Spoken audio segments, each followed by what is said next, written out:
இறையேசுவில் பிரியமான சகோதர சகோதரிகளே, தஞ்சை மறைமாவட்டம் திருத்துறை பூண்டி அதுக்கு அருகிலே உள்ள ஒரு குக்கிராமம். ஒரு தாய், ஆண் குழந்தை பிறந்தது அந்த தாய்க்கு.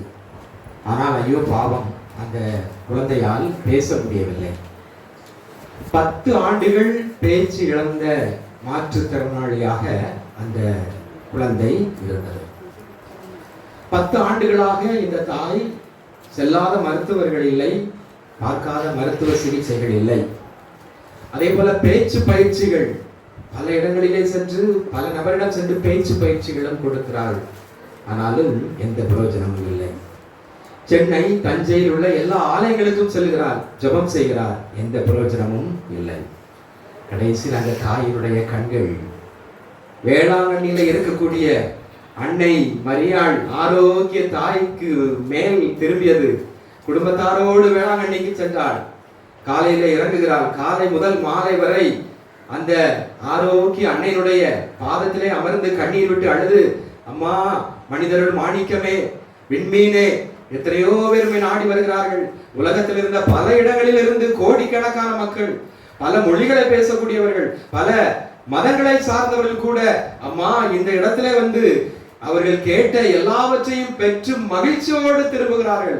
மாசற்ற கண்ணியே, ஆரோக்கிய தாயே, எங்கள் உலகத்திற்கெல்லாம் தாயாக இருக்கக்கூடியவரே, எங்கள் இந்திய நாட்டின் பாதுகாவலையே, எங்கள் தமிழ்நாட்டின் பாதுகாவலையே, உண்மை நாங்கள் போற்றுகிறோம். 10 ஆண்டுகளாக கஷ்டப்பட்ட எனது மகனுக்கு இந்த பேச்சை தாரும், அவனை பேச வையும் அம்மா என்று மனதுருக வேண்டினாள் அந்த தாய்.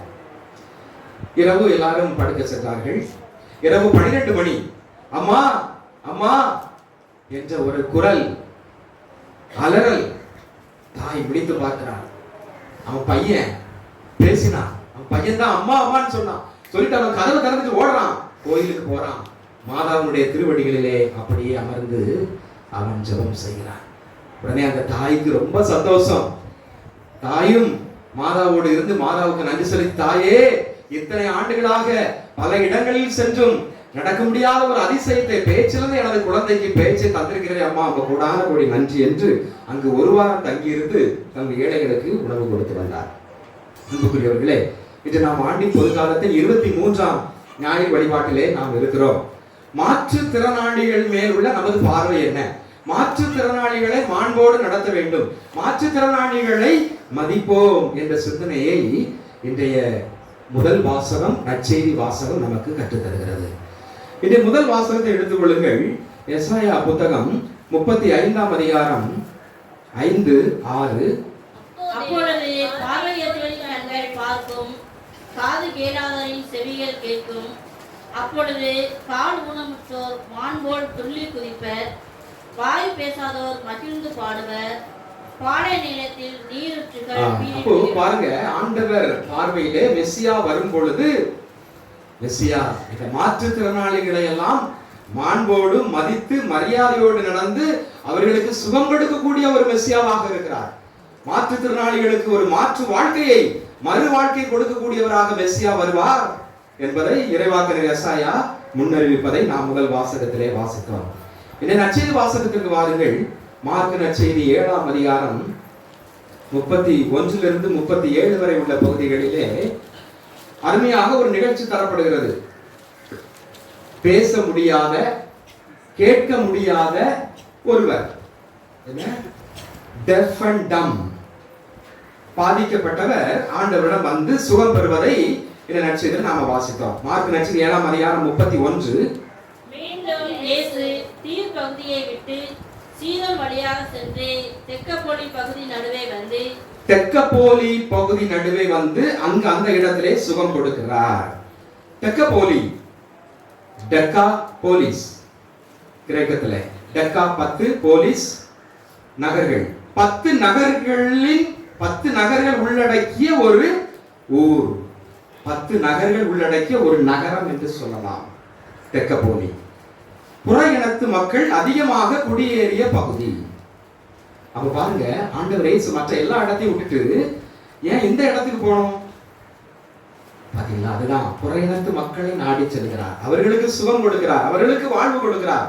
எனவே நாம் நமது வாழ்விலும் எனது உறவினர்கள், எனது சொந்தக்காரர்களை விட்டு பிறரை நான் நாடி செல்கிறேனா? எனக்கு பகையாளிகள், எனக்கு தீங்கு செய்பவர்கள், என்னுடைய எனிமி, என்னுடைய பகைவன், அவரை நான் நாடி சென்று அவருக்கு நல்வாழ்வு தருகிறேனா? எனக்கு அடுத்த ஊர்க்காரனை சென்று நான் சந்திக்கிறேனா? பிற மொழி பேசக்கூடியவனை தேடி சென்று சந்தித்து அவனுக்கு நல்லது செய்கிறேனா? பிற இனத்தவரை நாடி சென்று அவர்களுக்கு நான் உதவி செய்கிறேனா? அப்ப பாருங்க, ஆண்டவருடைய இந்த புற இனத்து மக்கள், அப்போ விழிப்பு நிலையில இருக்கக்கூடிய மக்கள், ஓரங்கட்டப்பட்ட மக்கள், கண்டுகொள்ளப்படாத மக்கள், அகதிகள், எத்தனையோ பேர் இப்பொழுது உலக நாடுகள் எல்லாமே போர் சூழல், போர் புகைமூட்டமாக, உயிர்கள் இரத்தமாக நடந்து கொண்டிருக்கிறது. எவ்வளவோ இழப்புகள், உயிரிழப்புகள், பொருள் இழப்புகள். அப்ப அப்படிப்பட்டவர்கள் அகதிகளாக வரும் பொழுது அவர்களை நான் தேடி சென்று அவர்களுக்கு நான் ஒரு மறுவாழ்வு கொடுக்கிறேனா என்பதை இந்த வசனம் நமக்கு சுட்டி காட்டுகிறது. 33வது வசனம், 7:33. இயேசு அவரை கூட்டத்தில் இருந்து தனியே அழைத்து சென்று கூட்டத்திலிருந்து தனியே அழைத்து சென்று சுகம் கொடுக்கிறார். அப்ப இங்கு பாருங்க, இயேசு இந்த இடத்திலே ஒரு மருத்துவராக இருக்கிறார். இயேசு ஒரு மருத்துவராக செயல்படுகிறார். வைத்தியம் பார்க்கும் பொழுது மருத்துவர் எல்லா கூட்டத்தில் வச்சா வைத்தியம் பார்ப்பாரு இல்ல, மருத்துவமனை இருக்கும், நாம அங்க போகணும், வரிசையில டோக்கன் வாங்கிட்டு வரிசையா ஒவ்வொருத்தர பார்க்க மருத்துவர் அறை இருக்கும், மருத்துவர் சந்திப்பு அறை, அங்க தனியா வைத்துதான் அவர் சிகிச்சை கொடுப்பார். அதுதானே? இதுதான் அது எல்லா மருத்துவம்னாலும் சரிதான், என்ன அது சித்த மருத்துவமாக இருந்தாலும் சரிதான், எந்த விதமான நாட்டு மருத்துவமாக இருந்தாலும் சரிதான். என்ன, மருத்துவம் பார்க்க வேண்டும் என்றால் நோயாளி மருத்துவர் தனியாக உரையாட வேண்டும். ஏன்னா தனியாக இருந்தாதான் அவங்க மனசு விட்டு எந்த நோய் இருக்குன்னு சொல்ல முடியும். நோயாளி எல்லாரும் முன்னாடியும் சொல்ல முடியாது. அதே போல அப்படி தனியாக இருந்தாதான் மருத்துவருக்கும் அந்த சிகிச்சை பலனளிக்கும். அவர் கொடுக்கக்கூடிய சிகிச்சை எல்லாரும் கூட்டத்து மத்தியில இருந்து அது சிகிச்சை அளிக்கிறார்.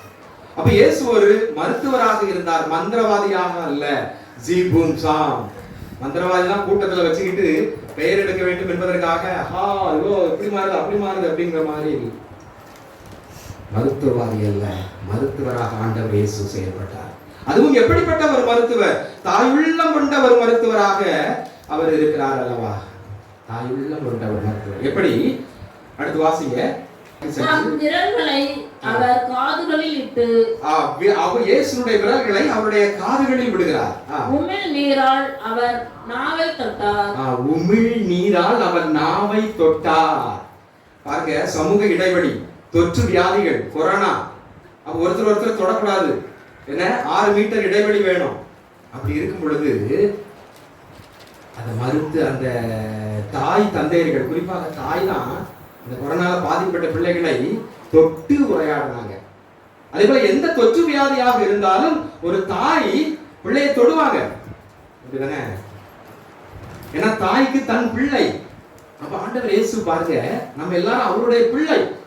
அப்ப நம்ம வியாதியாக இருந்தாலும் நம்ம எச்சிய தொடராது பாருங்க. ஐயோ எவ்வளவு ஒரு அருவருப்பானது. நம்ம எச்சியே நம்ம அருவருப்பா நம்ம நினைப்போம். ஆனா எச்சிய அவருடைய உதட்ட தொடராரு, எச்ச வச்சுக்கிட்டு பாருங்க. அப்ப அதுதான் தாய் உள்ளம். அப்ப ஆண்டவர் இயேசு ஒரு மருத்துவராக மட்டுமல்லாமல் ஒரு தாயுள்ளம் நிறைந்தவராகவும் அவர் செயல்படுகிறார். அடுத்து மருத்துவராக சொல்லும் பொழுது என்ன நடக்கிறது என்றால், அவர் எச்சில் எடுக்கிறார், எச்சி வச்சு சோகம் கொடுக்கிறார். எச்சில் உமிழ் நீர், டயலின், டயலின் என்கின்ற ஒரு வேதிப்பொருள் தான் அந்த எச்சில். நாம தான் அதை தரக்குறைவா பார்க்கிறோம், அதை அருவருப்பா நினைக்கிறோம். அது நல்லது, என்ன உடம்பில் சுரக்கக்கூடிய எல்லாமே அது ஒரு சுரப்பி, அது நல்லது. டயலின் நிறைய நோய்களை குணப்படுத்தக்கூடியது. ஏதாவது மூஞ்சில இதுல கட்டிக்கிட்டு எது இருந்துச்சுனாலும், இதை விஷக்கட்டி இருந்தாலும் அந்த எச்சை போட்டு கெட்டு தொட்டு போட்டு அது சுகம் கிடைக்கும். அப்ப ஆண்டவர் இயேசு ஒரு மருத்துவராக மட்டுமல்லாமல் ஒரு தாயுள்ளம் நிறைந்த ஒரு மருத்துவராக அவர் இருக்கிறார். சரி, அடுத்து 34வது வசனம்.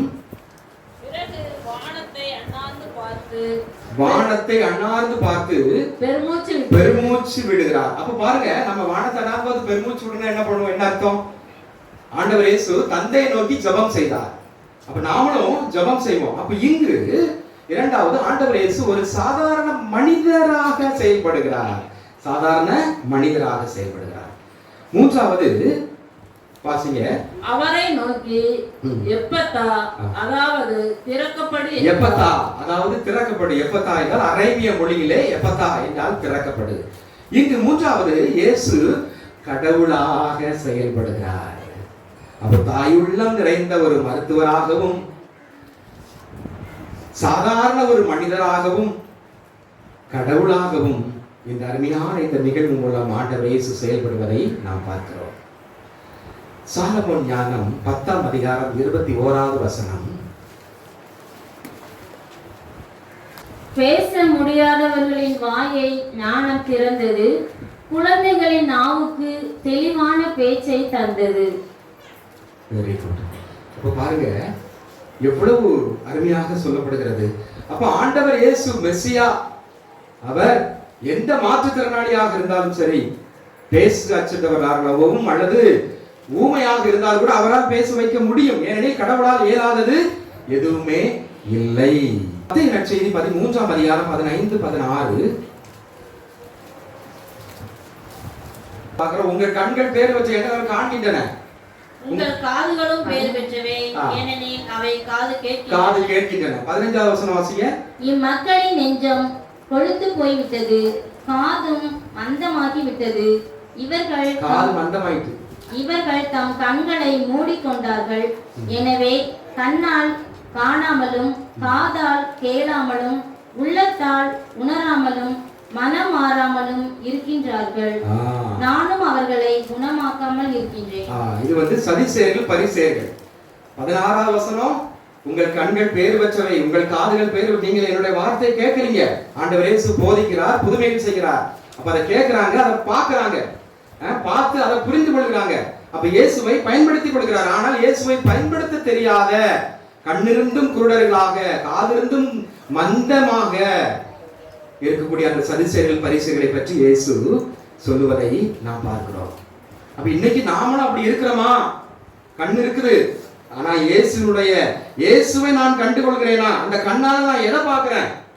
டிவியை பார்க்கிறேன், செல்போனை பார்க்கிறேன், ஆபாச படம் பார்க்கிறேன், அலைபேசி விளையாட்டுகளை பார்க்கிறேன், இன்னும் கேளிக்கை நிகழ்ச்சிகளை பார்க்கிறேன், நாடகம் பார்க்கிறேன், கச்சேரி பார்க்க போறேன். அப்ப என் கண்களால் நான் மற்ற எல்லாத்தையும் பார்க்கிறேன். ஆண்டவரை நான் பார்க்க வேண்டும், ஆண்டவரை அனுபவிக்க வேண்டும். அடுத்து நமது காதுகள். இன்னைக்கு எதெல்லாமோ நாம கேட்கிறோம்.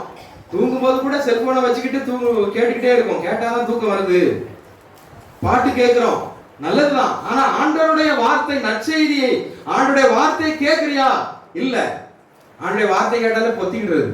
என்ன ஏன் தெரியல, சில மக்களுக்கு இந்த பைபிள்ல பிரசங்கம் வச்சா பைபிள் உள்ள ஆண்டவருடைய வார்த்தை சொன்னாலே பிடிக்காது. ஏன்னா அது நம்ம வழக்கம் இல்லையா, கத்தோலிக்க சபை இல்லையா. ஏன் நம்ம இந்த விவிலியத்தை தானே பின்பற்றோம். இந்த விவிலியம் முதல் வாசகம் இரண்டாம் வாசகம் தானே வாசிக்கிறோம். அப்ப அதுல உள்ள வார்த்தை என்னது? வார்த்தையை வச்சு இது பண்ணா என்னது? இல்ல, அது பிரிவினை சபையினர்கள் தான் சொல்லுவாங்க. நம்ம அதை தானே வாசிக்கிறோம். ஒவ்வொரு நாளும் நற்செய்திக்கென்று, திருப்பலியிலே நற்செய்திக்கென்று, இறைவார்த்தைக்கென்று ஒரு பகுதி இருக்கிறது. விவிலிய மாதம் கொண்டாடுறோம். ஏன் விவிலிய மாதம் கொண்டாடுறீங்க? விவிலிய மாதம் ஏன் கொண்டாடுறீங்க? விவிலிய வசனமே சொல்லி பிரசங்கம் வைக்க கூடாதான். காதை பொத்திக்கிடுவாங்க, சிலர் கண்ணை மூடிடுவாங்க. ஏன்னா அது பிரிவினை சபைக்காரங்க மெத்தடா. பாருங்க இதெல்லாம் எப்படி தவறான மூடப்பழக்கத்தில் இருக்கும் பாருங்க. அப்போ நீ கண்ணால் ஆண்டவரை காண வேண்டும், காதால் ஆண்டவருடைய வார்த்தையை கேட்க வேண்டும், அடுத்து நாவால் அதை அறிக்கையிட வேண்டும். அதான் இன்னைக்கு ஆண்டவர் இயேசு நமக்கு தருகிறார். நாம் மாற்றுத்திறனாளிகளாக இருந்து நமக்கு சுகம் கொடுப்பது மெசியாவுடைய வருகை. ஆண்டவர் இயேசுனுடைய செயல்பாடு என்ன என்றால், அதை கண்டு, அவரை கண்டு, அவருடைய நற்செய்தியை கேட்டு அதை நாவால் நாம் அறிக்கையிட்டு பறைசாற்ற வேண்டும். அதான் இயேசுனுடைய சுகப்படுத்தல். சும்மா மந்திரவாதி மாதிரி ஏதோ நான் அப்படி செய்யறேன், என் பெயருக்காக அப்படி ஆண்டவர் இயேசு செய்யல. அது தெளிவா சொல்லிட்டாரு. கூட்டத்துக்கு தனியா போறாரு. அடுத்து கடைசியில என்ன சொல்றாரு? இதை யாரிடமும் எவருக்கும் சொல்ல வேண்டாம் என்று அவர் கட்டளையிட்டார். எந்த புதுமை செஞ்சாலும் அவர் யாருக்கும் சொல்லக்கூடாது.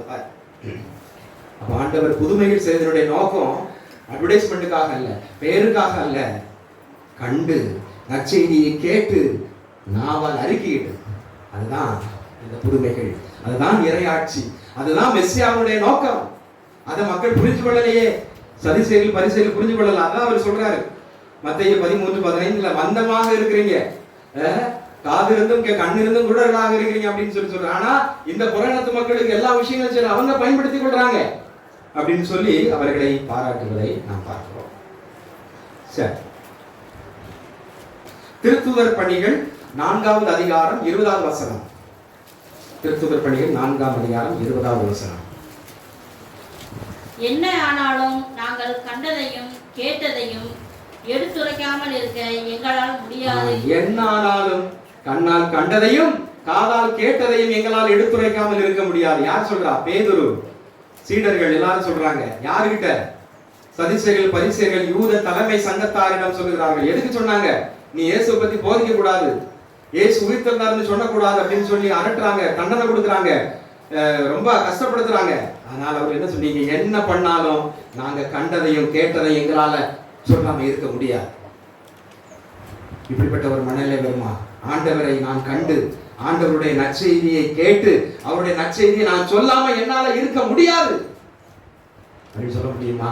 சொல்லணும். இதெல்லாம் ஆண்டவர் இயேசு நம்ம வந்ததனுடைய நோக்கமே அதுதான். என்ன? ஆண்டவர் அவரை கண்டுணர்ந்து அவருடைய நற்செய்தி கேட்டு அவரை நாம் நாவால் அறிக்கையிட வேண்டும். சரி, ஒரு சின்ன பையன் வகுப்பறையில் அவங்க ஆசிரியர் இருக்கிறாங்க, மாணவர்கள்லாம் இருக்கிறாங்க. எல்லாரும் முன்னாலே எழுந்துச்சு நின்று, எங்க தாத்தாவுக்கு 4 கைகள் 3 காதுகள் அப்படின்னு சொல்லி சொன்னான். ஆசிரியருக்கு ஆச்சரியம், மாணவர்கள் என்னடா இதை உருட்டுறானா அப்படின்னு சொல்லி. என்னப்பா அது? ஆமா, 4 கைகள் எங்க தாத்தாவுக்கு, வலக்கை, இடக்கை, வழுக்கை, பொக்கை. 3 காதுகள். 3 காதுகள் எப்படி? வலக்காது, இடக்காது, கேட்காது. அமெரிக்காவிலே மாலை நேரத்தில் ஒரு கார் ஓட்டி செல்கிறார் சாலையில். அவருக்கு முன்னால் இன்னொரு கார் சென்று கொண்டிருக்கிறது. மெதுவா ஆமை போல ஊர்ந்து சென்றுட்டு. சரி, அவரை முந்தி போலாம் அப்படின்னு சொல்லி முந்தி போறார். இடம் கொடுக்க மாட்டேங்கிறாங்க. ஆறு அடிக்கிறார், முந்தி போன இடம் கொடு அப்படின்னு சொல்லி. அப்படியே போயிட்டே இருக்கு. எவட்டா இது அப்படின்னு சொல்லி இவருக்கு பயங்கர கோபம். திரும்ப ரொம்ப அதிகமா அழுத்தி ஆறு அடிக்கிறார். அதிகமா அடித்து ஒலி எழுப்புகிறார். அவருக்கு கேட்ட மாதிரி இல்ல, அவர் நவடுற மாதிரி இல்ல. கடைசியில் ஒரு பொறுமை இழந்து பின்னாடி மெதுவா வர அந்த காருக்கு பின்னாடி வரும்போது, காருக்கு பின்னால கண்ணாடியில, முன் சென்ற காரின் பின் கண்ணாடியில ஒரு ஸ்டிக்கர் ஒட்டப்பட்டிருந்தது. அந்த ஸ்டிக்கர்ல எழுதப்பட்டிருந்தது, நான் ஒரு மாற்றுத்திறனாளி, தயவு செய்து கொஞ்சம் பொறுமையாக இருங்கள். அப்பதான் உணர்ந்தா, அவன் எவ்வளவு கோபப்பட்டான், எவ்வளவு அவசரப்பட்டான், அவருக்கு முடியல, அதனாலதான் இருக்கிறார். நான் பொறுமையை கற்றுக்கொண்டேன் என்று அவர் சொல்லுகிறார். அன்புக்குரியவர்களே, இதே போலதான் நமது வாழ்க்கையிலே நமக்கு முன்னால் ஸ்டிக்கர் ஒட்டாமல் மாற்றுத்திறனாளிகளாக ஏராளமான பேர் சென்று கொண்டிருக்கிறார்கள். உண்மையிலேயே உடல் ஊனமுற்றவர்கள் மாற்றுத்திறனாளிகள் சென்று கொண்டிருக்கிறார்கள். நான் அவர்களை எப்படி மதிக்கிறேன், அவரை எப்படி நான் மாண்போடு பார்க்கிறேன், எப்படி நான் அவர்கள் என் மீது அவர்கள் மீது பார்வை எப்படி இருக்கிறது, வெறுப்பான பார்வையாக இருக்கிறதா, எப்படி அவர்களை நான் நடத்துகிறேன். எனவே இந்த மாற்றுத்திறனாளி என்பவர் உடல் ஊனமுற்றவர்கள், உடல் குறைபாடு உள்ளவர்கள் மட்டுமல்ல, நமக்கு முன்னால் ஸ்டிக்கர் ஒட்டாமல் எத்தனையோ ஏழைகள் 4 நாட்கள் சாப்பிடாமல் பசியாமல் எத்தனையோ பேர் சென்று கொண்டிருக்கிறார்கள். அவர்களும் ஒரு விதத்திலே மாற்றுத்திறனாளிகள் தான். நமக்கு முன்னால் அகதிகளாக எத்தனை பேர் ஸ்டிக்கர் ஒட்டாமல் சென்று கொண்டிருக்கிறார்கள். இன்னைக்கு நாடு முழுவதும் சண்டை, போர் சூழல், ஒரே புகைமூட்டம், ஒரே ரத்தம், உயிர் சேதங்கள், பொருள் சேதங்கள், எவ்வளவு நாடு முழுவதும் சண்டை. எத்தனை பேர் அகதிகளாக வெளியே வர்றாங்க. அப்ப அவர்களுக்கு நான் எப்படி, எனது பார்வை அவர்கள் மத்தியில் எப்படி இருக்கிறது? அவர்கள் எல்லாம் ஸ்டிக்கர் ஒட்டாமல் நமக்கு முன்னால் சென்று கொண்டிருக்கிறார்கள். எனவே இந்த மாற்றுத்திறனாளிகளை நான் மதிக்கிறேனா, மாண்போடு நடத்துகிறேனா?